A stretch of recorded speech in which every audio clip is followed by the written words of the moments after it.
میں جوان وہ بوڑھی ہے، پر میں قریب جاتا ہوں تو مجھے پتہ نہیں کیا ہوتا ہے۔ وہ بڑی جگہ پہ گیا ہوں پر میرا مسئلہ نہیں حل ہوتا، حالانکہ وہ لاوارث تھی اور شادی نہیں اس کی ہو سکی۔ تو حضرت علی شیر خدا فرمانے لگے بی بی کو میرے پاس لا، عورت کو لا۔ وہ لائے تو آپ فرمانے تیرا نکاح نہیں ہوا؟ کہنے لگی نہیں۔ فرمایا سوچ لے، چپ کر کے۔ فرمایا کوئی گناہ کیا ہو؟ خاموش ہو گئی۔ کہنے لگی میں نے میرا آغاز تھا جوانی کا تو میں نے ایک ناجائز بچہ پیدا کیا تھا، پھر اسے پھینک دیا، آبادی میں پھینکا۔ تو حضرت علی شیر خدا فرمانے لگے یہ تیرا وہی بچہ ہے۔ چونکہ جو اس نے کیفیات بتائی ہیں وہ یہ ہے کہ انسان ماں بہن جو اس کی ہوتی ہے نا، کچھ بھی ہو جائے، اللہ تعالیٰ نے فطری جذبے رکھے ہوتے ہیں، تو وہ کوئی حیوان ہو تو بات الگ ہے، اگر انسان ہو تو وہ مطلب انسان ماں کے سینے سے لگ بھی جائے تو اسے شفقت کا رنگ تو نظر آتا ہے، لیکن اس کے اندر وہ جذبات پیدا ہو سکتے نہیں۔ دین کے میں نے جیسے کہ عرض کیا کہ دو بنیادی شعبے ہیں، ایک حقوق اللہ اور ایک حقوق العباد۔ یہ جو حقوق اللہ کا معاملہ ہے نا، آپ کو نماز دن میں 5 وقت آ کر کے پڑھنی ہے۔ حج تو زندگی میں ایک دفعہ فرض ہے، لیکن اگر لوٹ کے آتا بھی ہے تو سال میں ایک دفعہ آتا ہے۔ لیکن یہ جو آپ کا حقوق العباد کا معاملہ ہے یہ تو ہر وقت کا ہے۔ آپ اگر جوان ہیں تو پھر آپ کا ماں باپ کے ساتھ حقوق کا تعلق ہے، بہن بھائیوں کے ساتھ تعلق ہے، شادی شدہ ہیں تو میاں بیوی کے حقوق آپس میں شروع ہیں، صاحب اولاد ہو گئے تو اب آپ کے اولاد کے حقوق ذمے آ گئے، آپ اگر کارخانہ دار ہیں تو مزدوروں کے حقوق ہیں، اگر آپ استاد ہیں تو شاگردوں کے حقوق ہیں، اگر آپ شیخ ہیں تو مریدوں کے حقوق ہیں، اگر آپ مرید ہیں تو شیخ کے حقوق۔ تو حقوق کے ساتھ تو ہر وقت انسان کا آپس کے اندر یہ سلسلہ جاری رہتا ہے۔ اب معاملات کو صاف رکھنا، لین دین کی چیزوں کے اندر اپنے آپ کو کھلا رکھنا، خیانت سے، جھوٹ سے، دغے سے، دھوکے سے، فریب سے اپنے آپ کو پاک رکھنا، دین اس کے اوپر بہت ہی زیادہ زور دیتا ہے، بہت ہی زیادہ۔ مسلم شریف میں حدیث ہے، نبی پاک صلی اللہ تعالیٰ علیہ وسلم نے صحابہ سے پوچھا تھا، مسلم بخاری دونوں میں، کہ بتاؤ مفلس کون ہوتا ہے، غریب کون ہوتا ہے؟ تو لوگوں نے وہی بات عرض کی جو عرض کرنے کا موقع تھا اور انسانی فہم کے عقل کے قریب بات تھی۔ عرض کی یا رسول اللہ صلی اللہ تعالیٰ علیہ وسلم، جس کے پاس مال و دولت نہ ہو مفلس ہوتا ہے؟ تو حضور نے فرمایا نہیں، میری امت میں تو مفلس وہ ہوں گے جو نماز، روزے اور زکوٰۃ کے ساتھ قیامت والے دن آئیں گے۔ یعنی وہ مفلس ہوں گے جو نماز، زکوٰۃ، روزے کے ساتھ قیامت کے دن آئیں گے، لیکن ان کے مفلس ہونے کی وجہ یہ ہوگی کہ انہوں نے دنیا میں کسی کو گالی دی ہوگی، کسی پر تہمت لگائی ہوگی، کسی شخص کا حق دبایا ہوگا، کسی کو تکلیف دی ہوگی، کسی کو مارا ہوگا، حالانکہ ان کے پاس نماز بھی ہے، روزہ بھی ہے، زکوٰۃ بھی ہے، لیکن چونکہ انہوں نے حقوق العباد ضائع کیے، اب ان کی کمزوری کا یہ عالم ہوگا کہ وہ جو نیکیاں کما کے لائے تھے وہ ان لوگوں کو دے دی جائیں گی جن پر انہوں نے ظلم کیا تھا، اور اگر پھر بھی ان کے ظلم بچ گئے، نیکیاں دینے کے باوجود ابھی بھی ان کی زیادتیاں باقی رہی، تو حضور فرماتے ہیں پھر ان مظلوموں کی جو خطائیں ہوں گی وہ ان ظالموں کے کھاتے میں ڈال دی جائیں گی۔ تو یہ بہت ساری نیکیاں لانے کے باوجود مفلس رہ جائیں گے۔ تو یاد رکھیں کہ حقوق اللہ کا معاملہ اپنی جگہ پہ وہ بڑا سخت ہے، اب ہمارے ہاں یہ ہوتا ہے کہ توازن نہیں قائم رکھا جاتا. کچھ لوگ تو ایسے ہیں جو سمجھتے ہیں نماز پڑھ لی ہے، میں نے روزہ رکھ لیا ہے، اب باقی میں ولی اللہ ہو گیا ہوں، میں حق نہ بھی ادا کروں. اور کچھ معاذ اللہ اس طرح کے ہیں جو کہتے ہیں کہ نماز کی تمہیں پڑھی ہے، باقی کام تو بھائی آپ نماز کو بھی ہلکا نہیں سمجھ سکتے، یہ رب کی عبادت ہے. آپ اللہ کی بارگاہ میں جھکنے کو معمولی بات سمجھتے ہیں. آپ توازن قائم رکھیں گے، نماز پڑھیں گے تو وہ بھی پورے ذوق کے ساتھ پڑھیں گے، عبادت کریں گے تو پوری توجہ کے ساتھ کریں گے، نفل ادا کریں گے تو پورے انہماک کے ساتھ، شوق کے ساتھ، ذوق کے ساتھ. قرآن پاک سے آپ مکمل پیار کریں گے، محبت کریں گے، خلوص کے ساتھ پڑھیں گے. لیکن حقوق العباد کا معاملہ، اس کا بھی پورا پورا خیال رکھا جائے گا. یہ دیکھیں نا، کچھ چیزوں کا تعلق عظمت کے ساتھ ہوتا ہے اور کچھ چیزوں کا تعلق ضرورت کے ساتھ ہوتا ہے. اللہ تبارک و تعالیٰ کی جو عبادت ہے وہ اس کی عظمت کے لیے ہے کہ رب عظمتوں والا ہے، وہ حق رکھتا ہے کہ اس کی عبادت کی جائے. اسی کی شان ہے کہ اس کے سامنے جھکا جائے کیونکہ وہ عظمت والا ہے. لیکن اللہ کو عبادت کی ضرورت ہے. ساری دنیا کے مرد حضرت جنید بغدادی بن جائیں، باجزید بستامی بن جائیں، ساری دنیا کے مرد نیک پارسا متقی بن جائیں اور ساری دنیا کی عورتیں رابعہ بصری بن جائیں، تو پھر بھی رب کی شان میں کوئی اضافہ تو نہیں نہ کر سکتے. اور سارے مکر جائیں معاذ اللہ کہ ہم نے عبادت نہیں کرنی، تو اس کی شان میں کوئی کمی کر سکتے نہیں. تو اللہ کی عظمت ہے، شان ہے، اللہ کو عبادت کی ضرورت نہیں ہے. یہ اس کی عظمت ہے کہ اس کی بندگی کی جائے.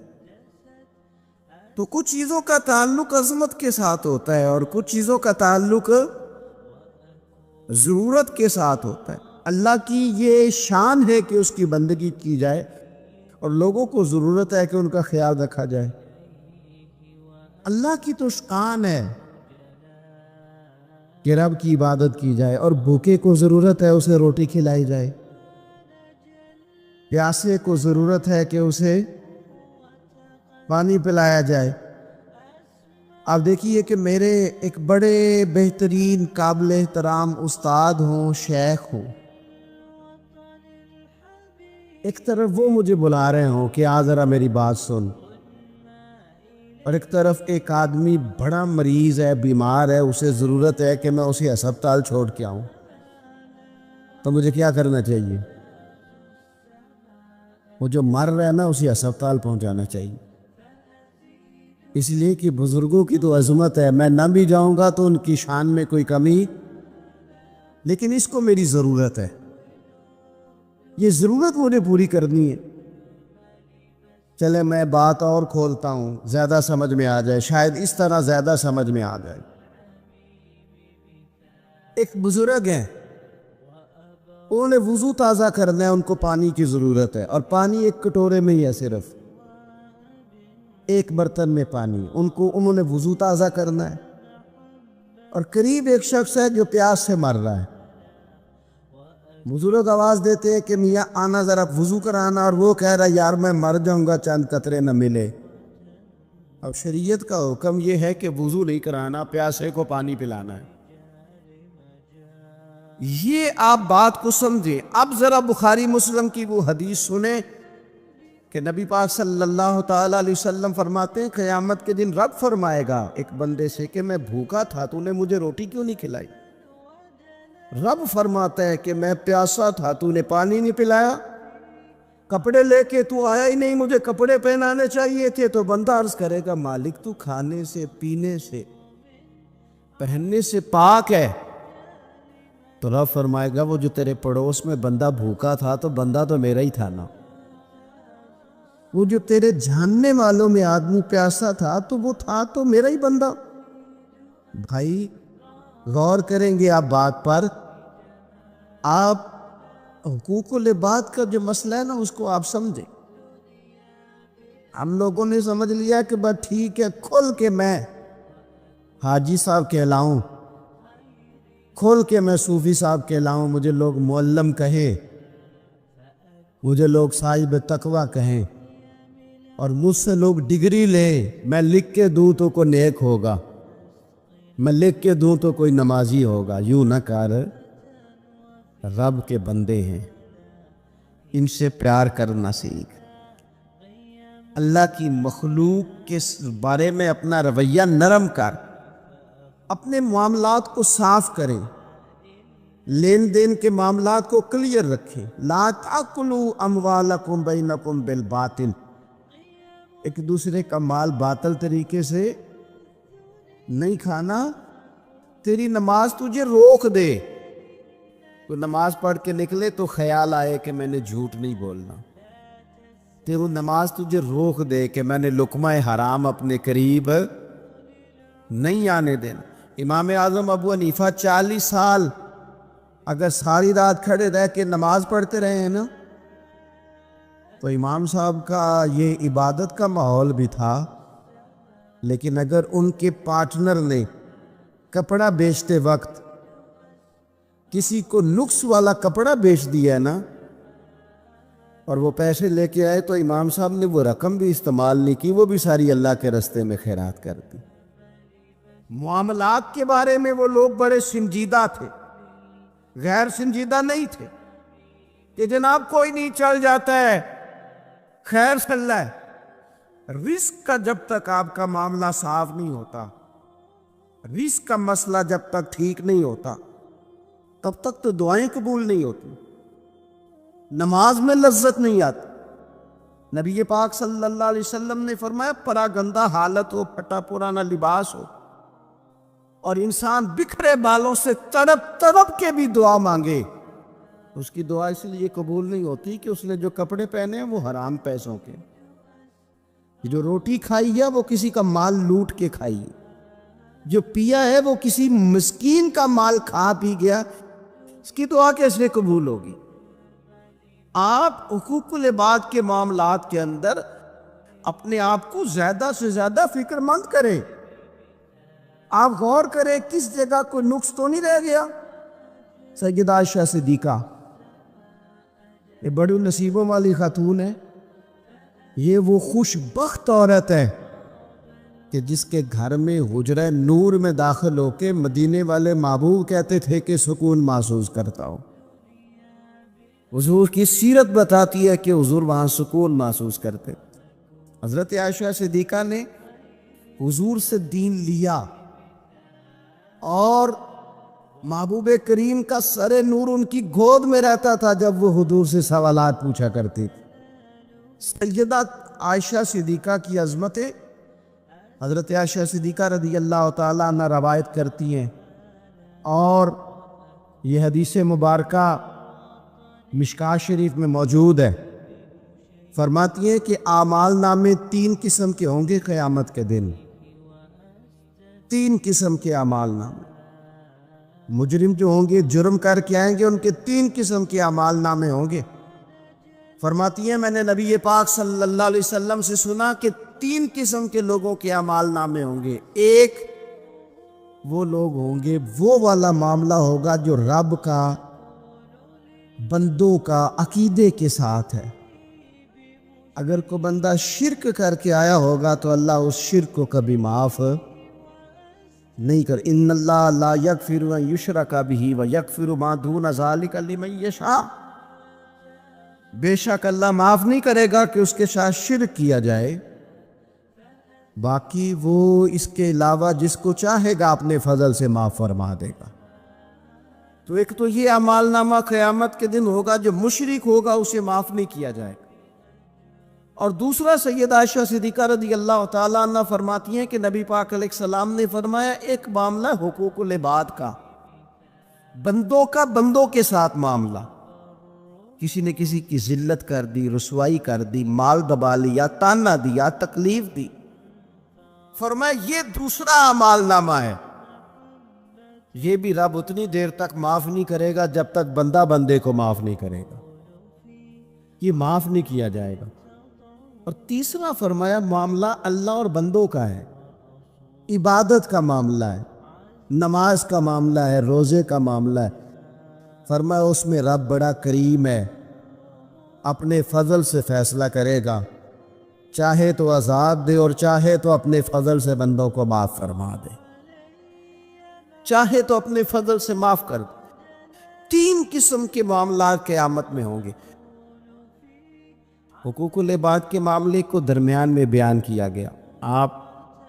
ہم نہ جذبات کا، احساسات کا خیال رکھنا چھوڑتے جا رہے ہیں۔ مجھے اپنی روٹی عزیز ہے، میں باہر سے آیا ہوں اور میں نے آ کے گھر کے اندر تلخ باتیں شروع کر دی، سخت جملے کسنا شروع کر دیے کہ میں باہر سے آیا ہوں، میرے لیے کھانا نہیں پکا۔ میں نے یہ دیکھا ہی نہیں کہ شاید پکانے والا بیمار ہی نہ ہو، میں نے پوچھا ہی نہیں کہ جو گھر کے اندر تھا وہ کسی تکلیف میں نہ ہو۔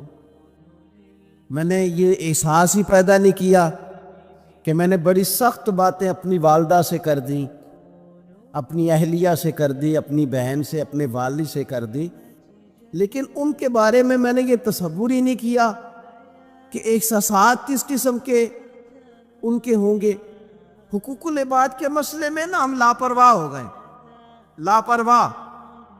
حقوق العباد کے معاملے میں اپنے آپ کو سمجھائے، قائل کرے۔ حضرت ابوبکر صدیق رضی اللہ تعالیٰ عنہ جیسے لوگ، افضل البشر بعد الانبیاء بالتحقیق حضرت صدیق اکبر، آپ قرآن مجید 30ویں پارے کی تلاوت میں یہ بات دیکھیں گے کہ جب حضرت ابوبکر صدیق نے غریب غلاموں کو خرید کر آزاد کرنا شروع کیا، حضرت بلال حبشی کو، حضرت عامر بن فہیرہ کو اور کچھ غلاموں کو خرید کر آزاد کیا، تو لوگ کہنے لگے کہ یہ بلال نے کبھی کوئی احسان کیا ہوگا ابو بکر پر، تبھی تو خرید کے آزاد کیا ہے، ورنہ کیا ضرورت تھی اتنے پیسے لگانے کی، کوئی تو بات ہوگی۔ اللہ تعالیٰ نے اس کا بھی قرآن مجید میں اعلان فرمایا ابو بکر نے جو کیا ہے رب کی رضا کے لیے کیا ہے۔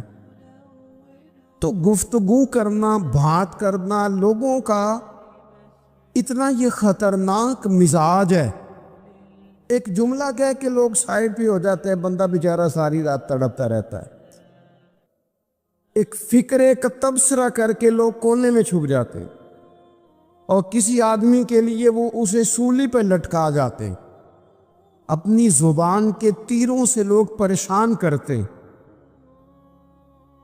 پہلے تو اللہ سے یہ معافی مانگیں کہ رب اس جرم سے ہمیں محفوظ فرمائے۔ اور اب تو لوگوں کی زبانیں اتنی لمبی ہو گئیں کہ وہ صحابہ تک چلی گئی ہیں، اہل بیت نبوت تک چلی گئیں۔ تبصروں کے شوق میں لوگوں نے یہ دیکھا ہی نہیں کہ میری حیثیت کیا ہے اور میں بات کس کی کر رہا ہوں، میری اوقات کیا ہے اور میں تبصرہ کس پہ کر رہا ہوں۔ بے باک ہونا اور بات ہے اور بدتمیز ہونا، ان دونوں میں فرق ہوتا ہے۔ تو میرے عزیز، ایک تو اس سے پرہیز کریں، اور پھر ہوتا کیا ہے، ہم اس کا نفسیاتی اثر لیتے ہیں، ہم اس کا اثر لیتے ہیں۔ میں اکثر کہتا ہوں سارے لوگ ہی کانوں کے کچے ہوتے ہیں، کچھ تھوڑے زیادہ ہوتے ہیں، کچھ تھوڑے کم ہوتے ہیں، اور بعض لوگ کہتے ہیں اتنے لوگ فلانے بندے کی بات مانتے ہیں۔ تو میں نے کہا دنیا میں تو آج بھی کافر زیادہ ہیں، کافر زیادہ ہیں، شیطان کے پیروکار آج بھی، تو زیادہ ہونا کوئی آپ کی دلیل ہے ہمیشہ؟ یہ کیا بات ہوئی کہ فلانے کی اتنے لوگ بات مانتے ہیں؟ یہاں تو میں نے یہ دیکھا ہے اس معاشرے میں کہ جھوٹے سے جھوٹا آدمی، اس کے بھی فالوور ہوتے ہیں، دغے باز سے دغے باز بندہ، اس کے بھی گویوں کے فالوور، اداکاروں کے فالوور، فلانے کے فالوور۔ اس کا یہ تو بھئی انسان کا مزاج ہے، ہر بندہ کانوں کا کچا ہے، کوئی تھوڑا زیادہ کچا ہے، کوئی تھوڑا کم کچا ہے، تو باتیں تو ہوگی، لوگ منہ میں زبان رکھتے ہیں تو گفتگو تو کریں گے۔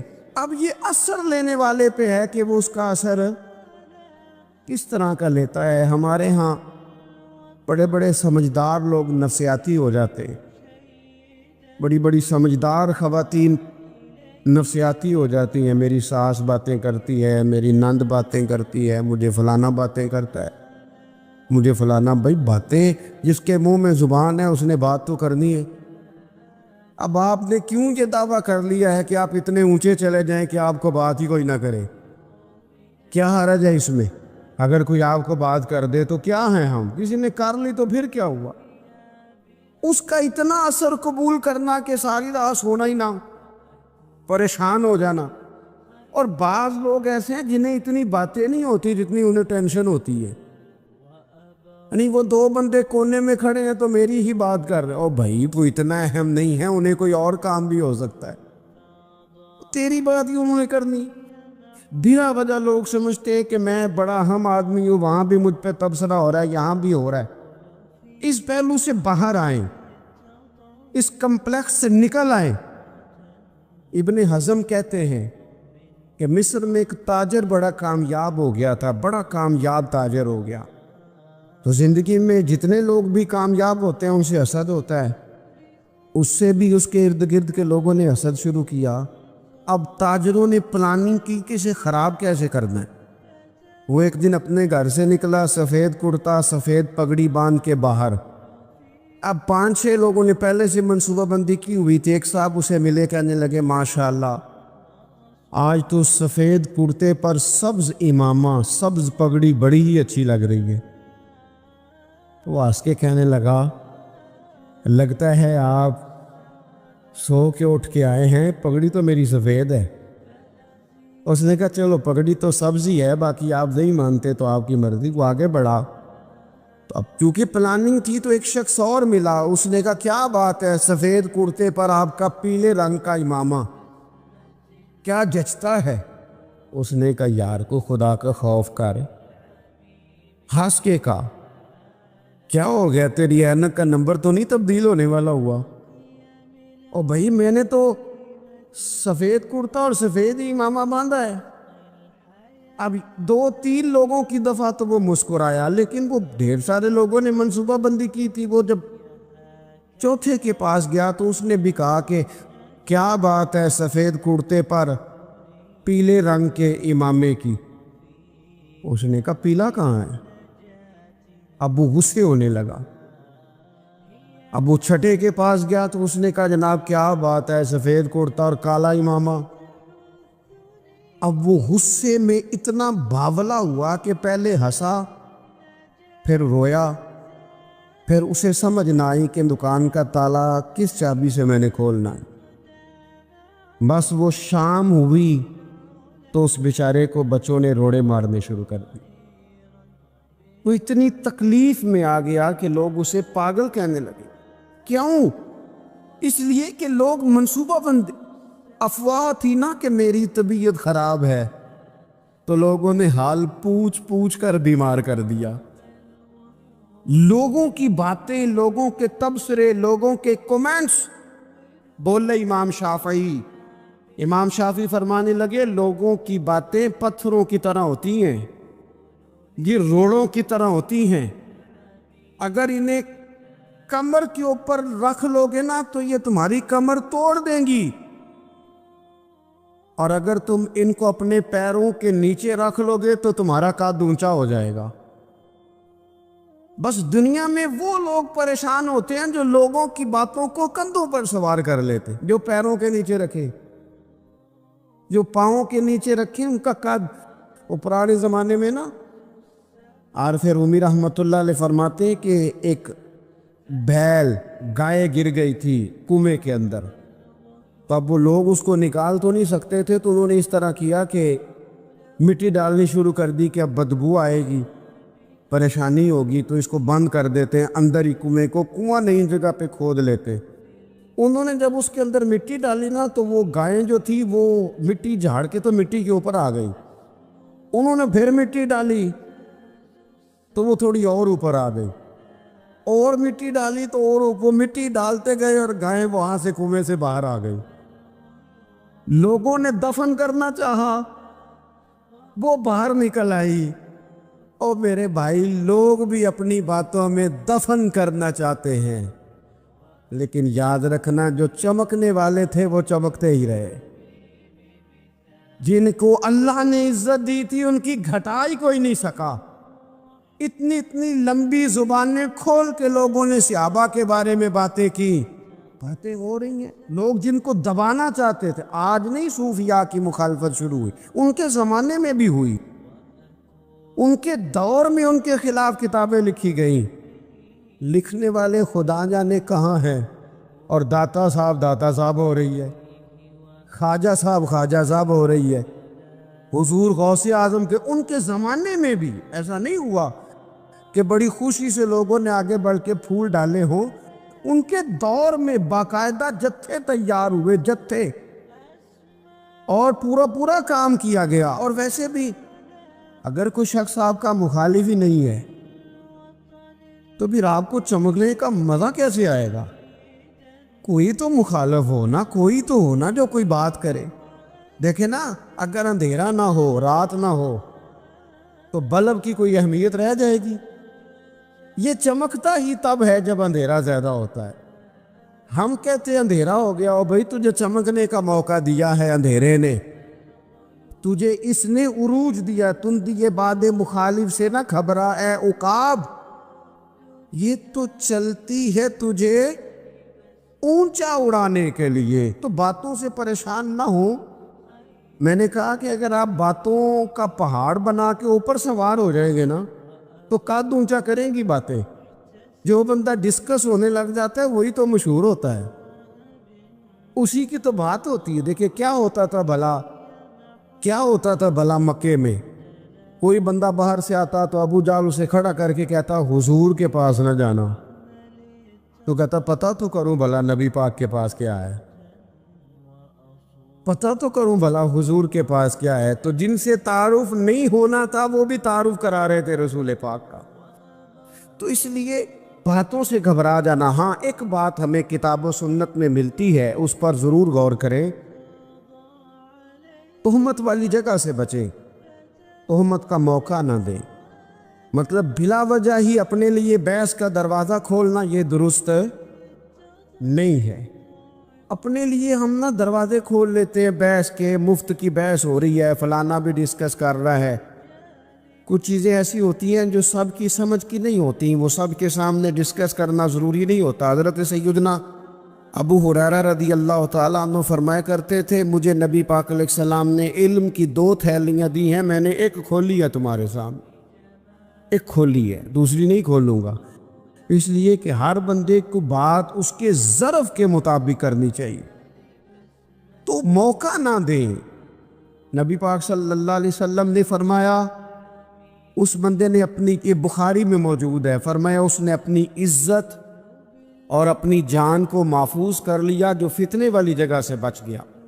جہاں تہمت لگ سکتی ہے اس جگہ سے بچیں، جان بوجھ کے لوگوں کو موقع نہ دیں باتیں کرنے کا، جان بوجھ کے موقع نہ دیں۔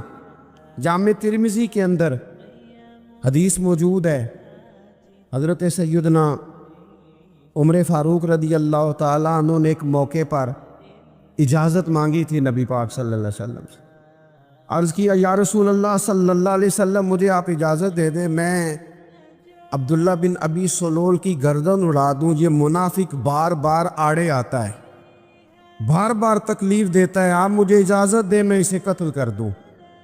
اب وہ چونکہ کلمہ پڑھتا تھا، ساتھ تو رہتا ہی تھا نا، بہت سارے لوگ اسے مسلمان جانتے تھے، تو حضرت سیدنا عمر فاروق رضی اللہ تعالیٰ عنہ نے اجازت چاہی، کہ یا رسول اللہ صلی اللہ علیہ وسلم اگر آپ مجھے اجازت دے دیں، یہ ترمذی میں موجود ہے، یعنی آپ اس جگہ سے بچیں جہاں تہمت لگ سکتی ہے، جہاں بلا وجہ کسی شخص کو شر پھیلانے کا موقع مل سکتا ہے۔ یا رسول اللہ مجھے اجازت دے میں عبداللہ بن ابی سلول کی گردن اڑا دوں۔ نبی پاک صلی اللہ علیہ وسلم نے فرمایا کہ عمر اگر میں تمہیں ایسا کرنے کی اجازت دوں گا تو لوگ کہیں گے کہ وہ اپنے قریبیوں کو انہوں نے مروانا شروع کر دیا ہے، ساتھ والوں کو ہی مروانا شروع، لوگ تو اسے مسلمان سمجھتے ہیں۔ تہمت والی جگہ سے، بلکہ بخاری شریف میں اسی طرز کا ایک اور پیغام بھی ہمارے لیے موجود ہے۔ یہ جو حرم شریف آج ہمارے سامنے ہے نا، بیت اللہ شریف، اس میں ایک پیچھے مقام ہے جس کو حتیم کہا جاتا ہے، یہ خانہ کعبہ کا حصہ ہے۔ حضور صلی اللہ علیہ وسلم کے اعلان نبوت سے پہلے جب قریش مکہ نے اسے تعمیر کیا نا دوبارہ سے، تو انہوں نے چندے کا کوئی اس طرح کا مزاج بنایا تھا کہ اس بندے سے پیسے لینے جس کے بالکل ہی جائز ہو۔ اس ترتیب سے انہوں نے خانہ کعبہ کی تعمیر کی کہ پھر وہ ساری تعمیر نہ کر سکے، حتیم باہر رہ گیا۔ نبی پاک صلی اللہ علیہ وسلم نے ایک دن فرمایا، بخاری میں موجود ہے، حضور فرمانے لگے، عائشہ اگر تمہاری قوم جاہلیت کے قریب نہ ہوتی، کیونکہ ابھی قریب جاہلیت چھوٹی ہے نا، ابھی لوگوں نے کلمہ پڑھنا شروع کیا ہے، فرمایا اگر یہ جاہلیت کے قریب نہ ہوتے تو میں کعبے کو انہی بنیادوں پر دوبارہ بنا دیتا جن بنیادوں پر حضرت ابراہیم علیہ السلام نے بنایا تھا۔ لیکن چونکہ یہ جاہلیت کے قریب ہے، ان کی سمجھ میں چیز نہیں آئے گی، یہ شک میں پڑ جائیں گے، پریشان ہو جائیں گے، لہذا میں یہ کام نہیں کرتا۔ بہت ساری چیزیں ایسی ہیں کہ جن کی وجہ سے بعض سادہ لوگ ابہام کا شکار ہوتے ہیں، ابہام کا۔ ہمارے علماء نے اس طرح کیا کہ بڑے طے کر کے عقائد کے عنوانات امت تک پہنچائے۔ ہر آدمی ہر شعبے کا اسپیشلسٹ نہیں ہوتا، بہت سارے لوگ باتیں مریض کے سامنے کرنے والی نہیں ہوتی، وہ صرف لواحقین کو بتانے والی ہوتی۔ پھر کچھ لوگ اور آئے جنہوں نے کہا کہ ہم تو ایفیشنسی دکھائیں گے، کچھ خاص ہر بات کھول کر لوگوں کے سامنے رکھیں گے۔ اس کا نقصان پھر یہ ہوتا ہے کہ سادہ لوگ مشکلات کا شکار ہوتے ہیں۔ وہ پھر جب کہتے ہیں ہر چیز ڈسکس کر لینی چاہیے تو پھر باتیں دور نکل جاتی ہیں۔ پھر لوگوں نے انبیاء کرام علیہم السلام کی اجتہادی خطاؤں کو ڈسکس کرنا شروع کیا۔ ربنا ظلمنا انفسنا، اگر حضرت آدم یہ لفظ کہیں تو ان کے لیے تو ٹھیک ہے، لیکن اگر کوئی غلام اور امتی اور بیٹا اٹھ کے یہ لفظ کہے تو اس کے لیے ٹھیک نہیں ہے۔ تو میرے عزیز ایسے کام نہ کریں جس کی وجہ سے بلا وجہ بحث کر۔ ہمارے یہاں کچھ لوگوں کو شوق ہے خبروں میں رہنے کا، وہ ایسی باتیں چھیڑتے ہیں جن سے وہ خبروں میں رہ سکیں۔ میں نے دیکھا ہے، وہ کہتے ہیں جی میں نے کوئی انوکھی بات کرنی ہے۔ بھئی انوکھی بات کرنے سے بندہ مشہور تو ہو جاتا ہے۔ ہمارے زمانے میں مشہور ہی وہ ہوتا ہے جو دوسروں سے ذرا ہٹ کے بات کرے، انوکھی کرے۔ وہ ہمارے لطیفہ لکھا ہے نا، ایک اہل عرب کا ایک ہجا نام کا عربی کا ایک لطائف سنانے والا شاعر ہے، تو وہ کہتا ہے کہ ایک شخص نے ایک دفعہ کہہ دیا تھا گدھا کھانا جائز ہے۔ بڑے بڑے علماء اس کے گھر چلے گئے کہ بھئی کوئی دلیل، کوئی جزیہ، کوئی کہاں سے، کوئی کتاب، کوئی حوالہ، کوئی شے۔ اس نے کہا روز آؤ گے ایک ایک بندے کو بتاؤں گا، کٹھا اسٹیج لگاؤ، ایک ہی دفعہ حوالے دیتا ہوں، روز نہیں دیے جاتے۔ اس سٹیج لگ گیا، دنیا جمع ہو گئی، جنہوں نے کبھی ٹائم نہیں نکالنا، تو یہ ذرا انوکھی بات جو کر رہا تھا، وہ سارے لوگ آ گئے۔ تو وہ اسٹیج پہ چڑھا تو کہنے لگا مجھے جانتا کوئی نہیں تھا۔ چلو اب بدنام جو ہوں گے تو کیا نام نہ ہوگا؟ اب قیامت تک کہو گے تو صحیح نا، وہ اس مولوی دے گھر جنہیں ایک بار آخیا نہیں سی گدھا کھانا جائز ہے، چلو بدنام جو ہوں گے تو کیا؟ تو بہت سارے ایسے لوگ ہیں جو ہیں بدنام، پر چلو نام تو ہو گیا نا، بدنامی صحیح، شرارت صحیح، شیطانیت صحیح، لیکن نام تو ہو گیا۔ تو اس لیے کوئی ایسا انوکھا کام جس سے لوگوں کی، میں آپ سے بڑی گزارش عرض کروں، اعلیٰ حضرت بریلوی رحمۃ اللہ علیہ نا لالٹین کے اندر مٹی کا تیل جلایا جاتا ہے ہمارے ہاں، تو مٹی کا تیل ظاہر ہے اس سے بدبو آتی ہے، تو مسجد میں وہ جلانا جائز نہیں تھا۔ تو ایک صاحب ارنڈی کا تیل لائے، وہ خوشبو والا ہوتا ہے، وہ لا کے انہوں نے نا اعلیٰ حضرت بریلوی رحمۃ اللہ علیہ کو لالٹین میں ڈال کے دیا اور کہا کہ یہ مسجد میں اس کو جلاتے ہیں چونکہ اس کے اندر سے خوشبو آتی ہے، بدبو نہیں آتی۔ تو وہ جو شرعی عذر ہے نا، حضور نے فرمایا کہ جمعے والے دن غسل کر کے آؤ تاکہ کسی کے پسینے سے ایک دوسرے کو تکلیف نہ ہو۔ کچا لہسن پیاز کھا کے مسجد آنا اس لیے منع کر دیا گیا کہ منہ کی بدبو سے تکلیف ہو، تو مسجد میں کوئی ایسی چیز جو بدبو کا باعث بنے منع ہے۔ اب انہوں نے وہ تیل لا کے لالٹین میں ڈالا جس سے خوشبو آتی تھی اور لالٹین بھی روشن ہوتی تھی۔ اعلیٰ حضرت فاضل بریلوی رحمۃ اللہ علیہ اپنے اس خادم سے فرمانے لگے کہ اب لوگ تو آئیں گے نا، تو ہمارے علاقے میں تو ساری دنیا مٹی کے تیل سے ہی چلاتی ہے، تو اب آپ نے ایک خوشبو والا تیل لا کے ڈال تو دیا ہے اس کے اندر لالٹین میں، پر یہ لوگوں کو بتائے گا کون کہ یہ تیل وہ نہیں ہے؟ لوگ تو یہاں سے دیکھ کے جائیں گے اور جا کے کہیں گے کہ اتنے بڑے عالم کی مسجد میں اگر جل رہا ہے تو ہم کیوں نہ جلائیں؟ تو فرمانے لگے وہ شخص کہ حضور پھر حال کیا ہے؟ فرمانے لگے آپ فرضوں کا سلام پھیر کے دعا سے پہلے لالٹین کے پاس کھڑے ہو جائیں، اور جو بندہ گزرے اسے بتاتے جائیں کہ یہ مٹی کا تیل نہیں، یہ مٹی کا تیل نہیں، یہ مٹی کا تیل ہے۔ ہر شخص کے ذہن تک بات اتر جائے تاکہ لوگ کسی ایسی چیز کا شکار نہ ہو جائیں جس سے کہ ان کے مزاج میں کوئی غیر شرعی چیز عروج پکڑ لے۔ تو میرے عزیز، ہم نہ کچھ بدگمانیاں لوگوں کے اندر لوگ ڈالتے ہیں۔ ہمارے ہاں بالخصوص پاکستان میں جب سے سیاسی فرقہ واریت شروع ہوئی ہے، سیاسی، ہماری قوم کا مزاج اتنی بری طرح خراب کیا گیا ہے۔ ہمارے نوجوان بچے جو بڑے سنجیدہ پڑھے لکھے، ان کی گفتگو اپنے سیاسی مخالف کے بارے میں اتنی لوز کر دی گئی ہے، اتنی کمزور کر دی گئی، اتنی خوفناک کر دی گئی ہے کہ اس طرح تو کبھی نہیں ہوا تھا۔ یہ مزاج جو لوگوں کو دیا جا رہا ہے، قومیں اپنے اخلاق کے طور پر زندہ رہتی ہیں۔ بد اخلاقیاں کبھی بھی انسانوں کو اونچا کر سکتی، پیچھے رہ جاتے ہیں لوگ۔ تہذیب کسی سوسائٹی کا حسن ہوتا ہے، اور اگر ایک سیاسی مخالف کے لیے آپ کا یہ والا مزاج بن جائے، اپنے سیاسی قد کو اونچا کرنے کے لیے آپ ان چیزوں کا سہارا لیں، یہ درست نہیں ہے۔ اخلاقی رویے میں کہوں گا کسی بھی سیاسی جماعت سے وابستگی ہے وہ 100% رکھے، جو اس کی